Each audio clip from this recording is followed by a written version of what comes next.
दोस्तों, supreme court के सख्त निर्देश के बाद भी बहराइच में 23 से ज्यादा मकानों पर बुलडोजर चलाने की तैयारी में है योगी सरकार। क्या सुप्रीम कोर्ट के आदेश से बड़ी हो गई है योगी आदित्यनाथ की सरकार? सुप्रीम कोर्ट के सख्त निर्देश के बाद भी आखिर क्यों नहीं रुक रहा है बुलडोजर एक्शन? क्या सुप्रीम कोर्ट योगी सरकार को भेजेगा अवमानना का नोटिस? भाजपा शासित राज्यों में सुप्रीम कोर्ट के रोक के बाद भी निरंतर चल रहा है बुलडोजर। जब पहली बार सुप्रीम कोर्ट का आदेश आया था उसके बाद भी नहीं रुका था बुलडोजर एक्शन। इसी बहराइच में तकरीबन 50 से ज्यादा घरों पर बुलडोजर चलाकर दशकों से रहते आ रहे लोगों को विस्थापित कर दिया गया था। उसके बाद सुप्रीम कोर्ट ने कहा था कि मेरे एक्शन के बावजूद भी क्यों चल रहा है पूरे देश में बुलडोजर। अगर अब बुलडोजर चलता है तो ये सुप्रीम कोर्ट की अवमानना माना जाएगा और सुप्रीम कोर्ट ने राजस्थान सरकार और फिर असम की सरकार को अवमानना का नोटिस भी भेजा था। उत्तर प्रदेश की योगी आदित्यनाथ सरकार लगातार सुप्रीम कोर्ट के आदेश के बाद भी बुलडोजर एक्शन पूरी तरीके से कर रहा है। योगी आदित्यनाथ की सरकार सुप्रीम कोर्ट के रोक के बावजूद बुलडोजर की कार्रवाई लगातार अंजाम दी जा रही है। तो यहां पर यह सवाल उठता है कि क्या सुप्रीम कोर्ट से बड़ी हो गई है योगी आदित्यनाथ की सरकार कि जिस तरीके से बहराइच में पहले मूर्ति विसर्जन के नाम पर हिंसा भड़काई गई और उसके बाद जिस तरीके की खबरें आ रही थी कि पुलिस पीछे हट चुकी थी और जो वहां पर उपद्रव करने वाले थे वो लगातार ऐसी तमाम चीजों को अंजाम दे रहे थे जिससे वहां पर माहौल खराब हो। जब सारी इनपुट थी उसके बावजूद भी उत्तर प्रदेश पुलिस कैसे फेल हो गई कि उसको समझ नहीं आया कि इतनी बड़ी यहां पर हिंसा हो सकती है या इस घटना को अंजाम दिया जाएगा। तो लगातार ये सवाल खड़े हो रहा था, लेकिन अब उत्तर प्रदेश की योगी सरकार ने उन तमाम दुकानों मकानों को चिन्हित किया है जहां पर ये तमाम घटनाएं हुई हैं। 23 से ज़्यादा घरों पर नोटिस चिपका करके ये कहा गया है कि अगर आप अवैध निर्माण को नहीं हटाते हैं तो 3 दिन के अंदर बुलडोजर की कार्रवाई कर दी जाएगी। साफ तौर पर यह निर्देश दिया गया है कि अगर 3 दिन के अंदर दुकानें खाली नहीं होती हैं तो बुलडोजर की कार्रवाई उत्तर प्रदेश की पुलिस के द्वारा की जाएगी। लेकिन यहाँ पर सवाल ये उठता है कि जब ये अवैध अभी बताया जा रहा है तो इससे पहले जब ये तमाम चीज़ें वहाँ पर हो रही थी, दुकानें बन रही थी, लोग कब्जा कर रहे थे, तो उस वक्त अधिकारी कहाँ थे? क्या अधिकारियों को यह पता नहीं था कि ये रोड की ज़मीन है, सड़क की ज़मीन पर अतिक्रमण करके बनाया जा रहा है? ये तमाम सवाल उठ रहा है कि उस वक्त के अधिकारी क्या कर रहे थे, क्या उन अधिकारियों पर कार्रवाई होगी या नहीं होगी?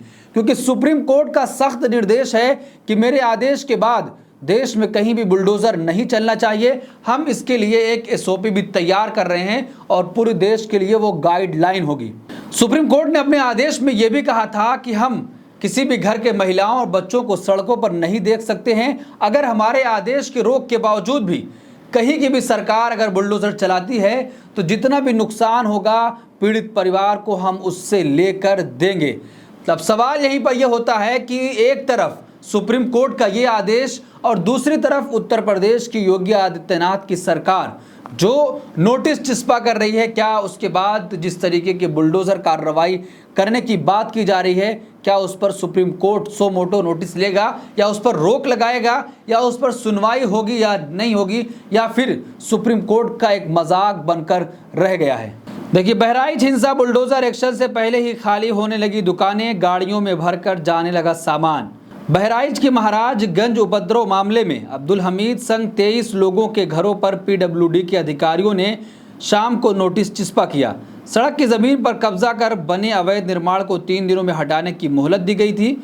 3 दिन में अतिक्रमण न हटाए जाने पर बुलडोजर कार्रवाई की चेतावनी भी दी गई है। बहराइच में चस्पा किए गए नोटिस पर DM मोनिका रानी ने बताया कि महाराजगंज में सड़क चौड़ीकरण का काम होना है, इसलिए अतिक्रमण हटाने के लिए पहले नोटिस लगाया गया है। इसके लिए लोक निर्माण विभाग और तहसील प्रशासन के स्तर पर काम। यहाँ पर सवाल ये उठ रहा है कि जिस तरीके से महाराजगंज की DM साहिबा कह रही हैं कि सड़क चौड़ीकरण के नाम पर यह नोटिस चिपका किया गया है, तो आखिर जब ये हिंसा होने से पहले ही नोटिस क्यों नहीं लगाई गई थी? क्या अगर नोटिस लगाई गई थी तो उसका प्रूफ क्या है प्रशासन के पास, उसको भी दिखाना चाहिए। हालांकि सुप्रीम कोर्ट ने कहा कि अगर किसी एक व्यक्ति ने कोई गलती की है तो उसके पूरे परिवार को सज़ा नहीं दी जा सकती है, सिर्फ उसको सज़ा देंगे और वो भी कोर्ट के आदेश पर। कोर्ट क्या तय करता है पुलिस ये नहीं तय करेगी कि कौन दोषी है, कौन आरोपी है, किसका घर गिरेगा, किसका घर नहीं गिरेगा। बहराइच हिंसा में अब तक 14 मुकदमे दर्ज हो चुके हैं और 83 लोगों को जेल भेजा जा चुका है। बहराइच के महाराजगंज बवाल और आगजनी मामले की जांच जैसे जैसे आगे बढ़ रही है, कानूनी कार्रवाई के दायरे में उपद्रवी आ रहे हैं। अब तक 14 मुकदमे दर्ज किए जा चुके हैं। इनमें 5 मुकदमे पुलिस की ओर से दर्ज कराए गए। 83 आरोपितों को पुलिस गिरफ्तार कर चुकी है, जिनको जेल भी भेजा जा चुका है। इनमें 59 मुस्लिम और 24 हिंदू पक्ष के लोग शामिल हैं। कई अज्ञात लोगों पर वीडियो फुटेज से चिन्हित कर कानूनी शिकंजा कसा जा रहा है। लेकिन सवाल यहाँ पर यह है कि जिस तरीके से जब गोली कांड हुआ और उसके बाद जिस तरीके से वहां पर घटना को अंजाम दिया गया, लोगों के घरों को जलाया गया, दुकानों में आग लगाई गई, सवाल ये उठता है कि आखिर उन लोगों पर क्या कार्रवाई हुई? क्या उन उपद्रवियों पर कोई कार्रवाई की गई है जिन्होंने मीडिया के कैमरे पर साफ तौर पर यह कहा कि पुलिस हटा ली जाए, हम पूरी तरीके से बदला लेना चाहते हैं और आज हम इनको पूरी तरीके से ख़त्म करके रहेंगे? तो ये सवाल है वहाँ के प्रशासन से। और जिस तरीके से अब बुलडोज़र की कार्रवाई की जा रही है, सुप्रीम कोर्ट का क्या आदेश था वो भी जानना चाहिए। सुप्रीम कोर्ट ने अपने आदेश में क्या कहा था? बुलडोज़र एक्शन पर सुनवाई करते हुए सुप्रीम कोर्ट ने सख्त टिप्पणी की थी। कोर्ट ने कहा था कि हम जल्द ही इसको लेकर SOP जारी करेंगे, तब तक कोई भी राज्य बुलडोज़र एक्शन नहीं ले सकता है। कोर्ट का कहना था कि किसी आरोपी और दोषी के घर बुलडोज़र चलाना कानून को कुचलने जैसा है। कोर्ट ने सभी सरकार को सख्त लहजे में कहा था कि अगर बिना परमिशन बुलडोज़र चलता है तो हम इसे अवमानना मानेंगे। हालांकि सुप्रीम कोर्ट ने सार्वजनिक जगहों से अतिक्रमण हटाने के लिए बुलडोज़र चलाने की परमिशन दी थी। तो यहाँ पर सवाल ये उठ रहा है कि जब सुप्रीम कोर्ट ने कहा था कि बिना परमिशन के कहीं भी कोई भी राज्य की सरकारें बुलडोज़र नहीं चला सकती हैं, तो जिस तरीके से बहराइच में जो नोटिस चिस्पा की गई है, क्या बुलडोज़र की कार्रवाई होगी? सुप्रीम कोर्ट से उत्तर प्रदेश की सरकार आदेश लेने आएगी या नहीं आएगी, या फिर सुप्रीम कोर्ट उस पर अवमानना का केस ठोकेगा? ये तमाम सवाल हैं जिस तरीके से किया जा रहा है और जिस तरीके से लगातार उत्तर प्रदेश से ऐसी घटनाएं आ रही हैं।